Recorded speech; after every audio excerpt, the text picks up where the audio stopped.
Hi friends, 19 April 2024 அதாவது நாளைக்கு நம்ம தமிழ்நாட்டில் பாராளுமன்ற தேர்தல் நடக்க போகுது. 5 வருஷத்துக்கு முன்னாடி 2019 இதே மாதிரி பாராளுமன்ற தேர்தல் நடந்தப்போ தமிழ்நாட்டில் தோராயமாக 72% வாக்காளர்கள் ஓட்டு போட்டிருக்கோம். இது இந்திய அளவில் பார்த்தோம்னா 67.1% இருக்கு.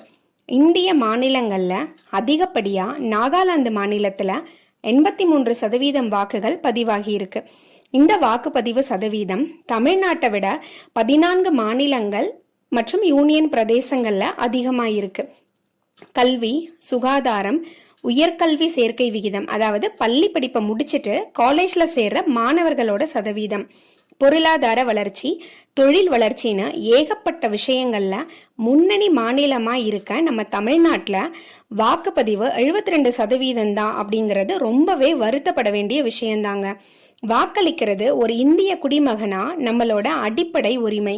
எனக்கு எந்த வேட்பாளரையுமே பிடிக்கல, அதனால நான் ஓட் பண்ண மாட்டேன்னு நினைச்சீங்கன்னா கூட உங்களுக்கு நோட்டான ஒரு ஆப்ஷன் இருக்குங்க. நோட்டானா நன் ஆஃப் தி எபோ, மேற்கண்ட எவரும் இல்லை அப்படின்னு அர்த்தம். நோட்டால பதிவாகி இருக்க வாக்குகளை தன் பக்கம் ஈர்க்கணும்னு வேட்பாளர்களும் சரி கட்சிகளும் சரி அடுத்து வரப்போற எலெக்ஷன்ல தன்னோட கொள்கைகள்ல நல்ல மாற்றங்களை கொண்டு வர்றதுக்கு கூட இது ஒரு வாய்ப்பா அமையலாம்.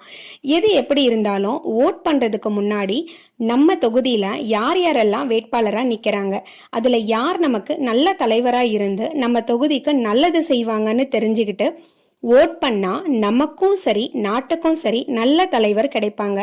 ஸோ 2024 பாராளுமன்ற தேர்தலில் நாம எல்லாரும் கட்டாயமா ஓட் பண்ணி தேர்தலில் வாக்களித்தோர் சதவீதத்துல தமிழ்நாட்டை முன்னணி மாநிலமா மாத்தலாம் வாங்க.